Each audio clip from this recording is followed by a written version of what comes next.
ನಂಬಿಸಿ ಮದುವೆಯಾದ್ಲು, ಜೀವನವನ್ನೇ ಮುಗಿಸಿಬಿಟ್ಲು. ದೇಶದಲ್ಲೇ ಸದ್ದು ಮಾಡಿದ ಕೇಸ್ಗೆ ಇದೀಗ ಬಿಗ್ ಟ್ವಿಸ್ಟ್. ಪ್ರೀತಿ, ಮದುವೆ, ಇದೆಂತ ಹನಿಮೂನ್? ನಂಬಿಸಿ ಕರೆದುಕೊಂಡೋದಾಕೆ ಮಾಡಿದ್ದೇನು? ದೇಶವೇ ಬೆಚ್ಚಿ ಬೀಳಿಸಿದ್ದ ನವಜೋಡಿ ನಾಪತ್ತೆ ಕೇಸ್ನಲ್ಲಿ ಆಗಿದ್ದೇನು?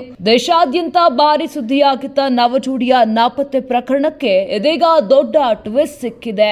ಹೆಂಡತಿಯೇ ತನ್ನ ಗಂಡನಿಗೆ ಮುಹೂರ್ತವಿಟ್ಟ ಆಘಾತಕಾರಿ ಅಂಶ ಬಯಲಾಗಿದೆ.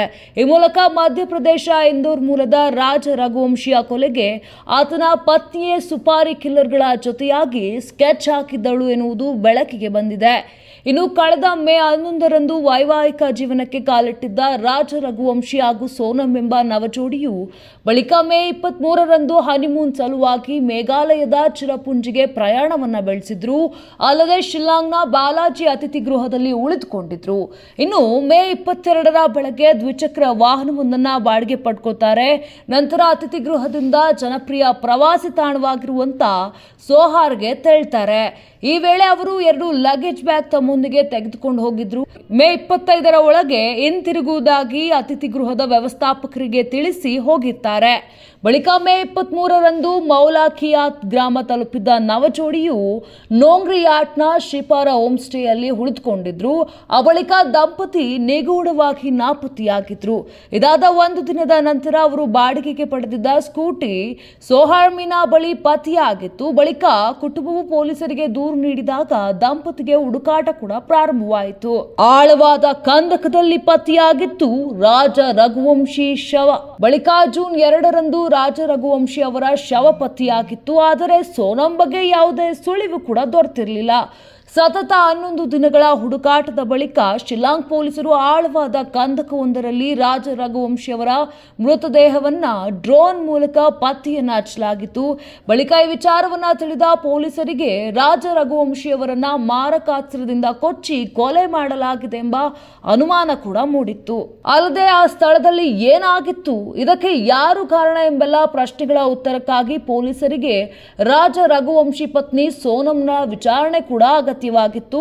ಹೀಗಾಗಿ ಸೋನಂ ಹುಡುಕಾಟ ನಡೆಸಿದ್ದರೂ ಸಿಕ್ಕಿರಲಿಲ್ಲ.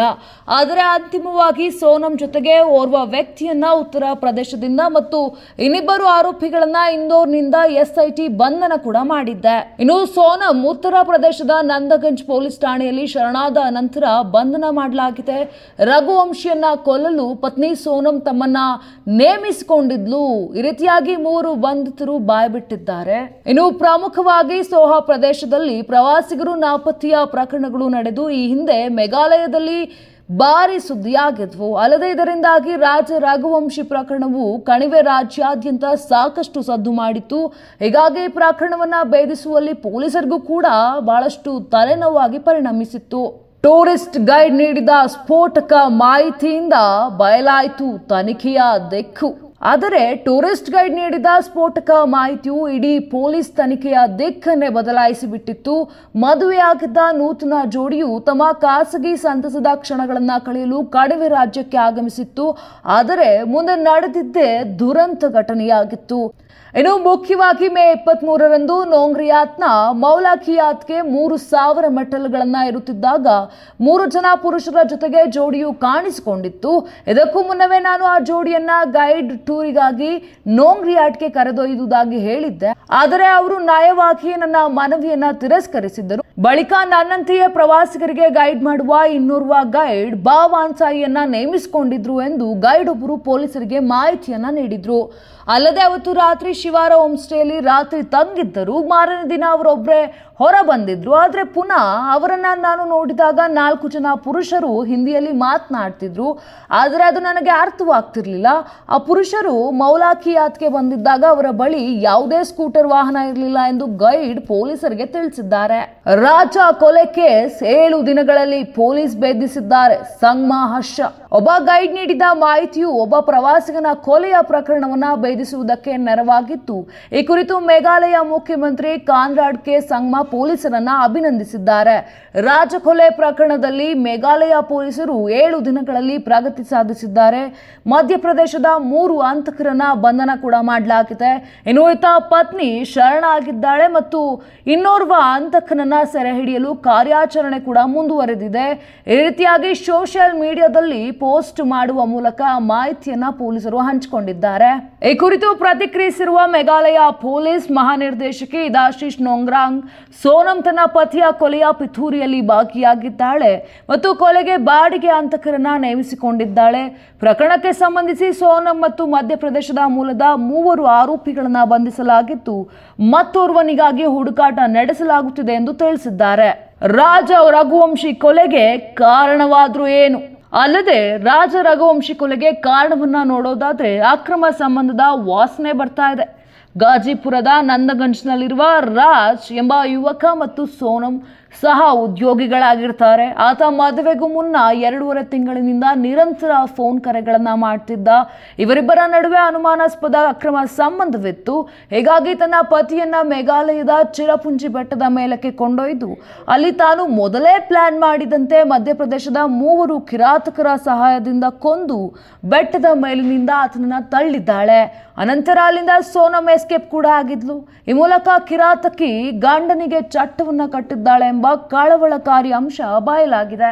ನನ್ನ ಮಗಳು ಅಪರಾಧಿಯಲ್ಲ, ಇದು ಪೊಲೀಸರ ಸುಳ್ಳು ಕಥೆಯಾಗಿದೆ. ಇನ್ನು ರಾಜ ರಘುವಂಶಿ ಕೊಲೆಯನ್ನ ನನ್ನ ಮಗಳು ಸೋನಂ ಮಾಡಿರುವುದಕ್ಕೆ ಸಾಧ್ಯವೇ ಇಲ್ಲ ಎಂದು ಸೋನಂ ತಂದೆ ದೇವಿ ಸಿಂಗ್ ಮಗಳ ಮೇಲಿನ ಆರೋಪವನ್ನ ಅಲ್ಲೆಗೆಳೆದಿದ್ದಾರೆ.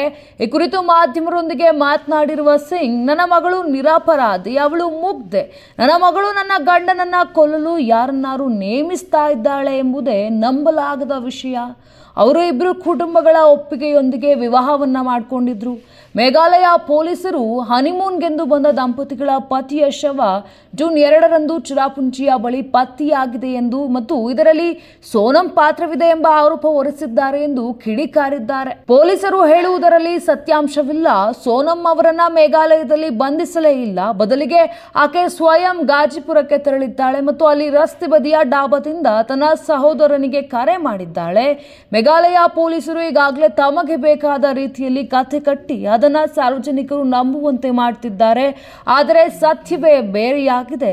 ನನ್ನ ಮಗಳ ಮೇಲೆ ನನಗೆ ಸಂಪೂರ್ಣ ನಂಬಿಕೆ ಇದೆ. ಈ ಬಗ್ಗೆ ಸಿಬಿಐ ತನಿಖೆ ನಡೆಸಲು ಮಧ್ಯಪ್ರದೇಶದ ಮುಖ್ಯಮಂತ್ರಿ ಮೋಹನ್ ಯಾದವ್ ಮತ್ತು ಕೇಂದ್ರ ಗೃಹ ಸಚಿವ ಅಮಿತ್ ಶಾ ಅವರಿಗೆ ಮನವಿ ಮಾಡ್ತೇನೆ ಎಂದು ಇದೀಗ ದೇವಿ ಸಿಂಗ್ ಹೇಳಿಕೆಯನ್ನ ಕೊಟ್ಟಿದ್ದಾರೆ. ನನ್ನ ಮಗನನ್ನ ಕೊಂದವರು ಯಾರೇ ಆಗಿರ್ಲಿ ಅವರಿಗೆ ಕಠಿಣ ಶಿಕ್ಷೆಯಾಗಲಿ. ಮಗನನ್ನ ಕೊಂದವರು ಯಾರೇ ಆಗಿರ್ಲಿ ಅವರಿಗೆ ಮರಣದಂಡನೆ ಆಗಬೇಕು. ಸೋನಂ ಇದರಲ್ಲಿ ಭಾಗಿಯಾಗಿದ್ದರೆ ಅವಳಿಗೂ ಕೂಡ ಕಠಿಣ ಶಿಕ್ಷೆಯಾಗಬೇಕು. ಆದರೆ ನಮಗೆ ಸೋನಂ ಹಾಗೆ ಮಾಡಿರಬಹುದೆಂಬ ನಂಬಲು ಆಗ್ತಿಲ್ಲ. ಅವಳು ಯಾವಾಗಲೂ ನಮ್ಮೊಂದಿಗೆ ಸ್ನೇಹಪೂರ್ಣವಾಗಿ ವರ್ತನೆಯನ್ನ ಮಾಡ್ತಾ ಇದ್ಲು. ಫೋನ್ ಕಾಂಟ್ಯಾಕ್ಟ್ ಅಲ್ಲೂ ಯಾವುದೇ ಅನುಮಾನ ಬಂದಿರಲಿಲ್ಲ. ನಾನು ಅವಳನ್ನ ನನ್ನ ಮಗಳಂತೆಯೇ ನೋಡ್ಕೊಂಡಿದ್ದೆ. ಆದರೆ ನಿಜವಾಗಿಯೂ ಅವಳು ತಪ್ಪು ಮಾಡಿದ್ದರೆ ಆಕೆಗೂ ಕೂಡ ಮರಣದಂಡನೆಯಷ್ಟು ಗಂಭೀರ ಶಿಕ್ಷೆ ಇರಬೇಕು. ಆದರೆ ಅವಳು ನಿರಪರಾಧಿ ಎಂದು ಹೊರಬಂದ್ರೆ ನಾನು ಅವಳನ್ನ ತಪ್ಪಾಗಿ ಆರೋಪವನ್ನ ಮಾಡೋದಿಲ್ಲ. ಈ ರೀತಿಯಾಗಿ ಹತ್ಯೆಯಾದಂಥ ರಾಜ ರಘುವಂಶಿ ತಾಯಿ ಹುಮಾ ರಘುವಂಶಿ ಮಗನನ್ನ ನೆನೆದು ಕಣ್ಣೀರಿಟ್ಟಿದ್ದಾರೆ. ಇನ್ನು ಹೊಸದಾಗಿ ಮದುವೆಯಾಗಿ ಹೆಂಡತಿಯ ಜೊತೆ ಸುಂದರ ಸಂಸಾರವನ್ನ ಕಟ್ಟಿಕೊಳ್ಳಬೇಕೆಂದುಕೊಂಡಿದ್ದ ರಾಜ ರಘುವಂಶಿ ಅವರ ನೂತನ ಜೀವನ ಆರಂಭದಲ್ಲಿ ಅಂತ್ಯವಾಗಿದ್ದು ದುರಂತ ಕಥೆಯಾಗಿದೆ.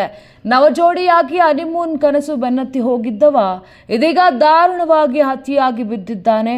ಹೆಂಡತಿಯ ಚಪಲಕ್ಕೆ ಅಕ್ರಮಕ್ಕೆ ಅನ್ಯಾಯವಾಗಿ ರಾಜ ತನ್ನ ಜೀವನ ಪಯಣವನ್ನೇ ಅರ್ಧದಲ್ಲಿಯೇ ಕೊನೆಗಳಿಸಿರುವುದು ಅವರ ಕುಟುಂಬಕ್ಕೆ ಬರ ಸಿಡಿಲೆ ಅಪ್ಪಳಿಸಿದಂತಾಗಿದೆ. ಇನ್ನು ಮಗನನ್ನ ಕಳೆದುಕೊಂಡ ಹೆತ್ತ ಕರುಳುಗಳು ಕಣ್ಣೀರಿನಲ್ಲಿ ಕೈ ತೊಳೆಯುವಂತಾಗಿತ್ತು. ನ್ಯಾಯ ಸಿಗುವ ನಿರೀಕ್ಷೆಯಲ್ಲಿ ದಿನಗಳನ್ನ ಕಳೆಯುವಂತಾಗಿದೆ. ಏನೇ ಇರಲಿ, ಹೆಂಡತಿಯಿಂದಲೇ ಗಂಡನ ಕೊಲೆಯಾಗಿರುವುದು ಮಾತ್ರ ನಿಜಕ್ಕೂ ವಿಪರ್ಯಾಸವೇ ಸರಿ.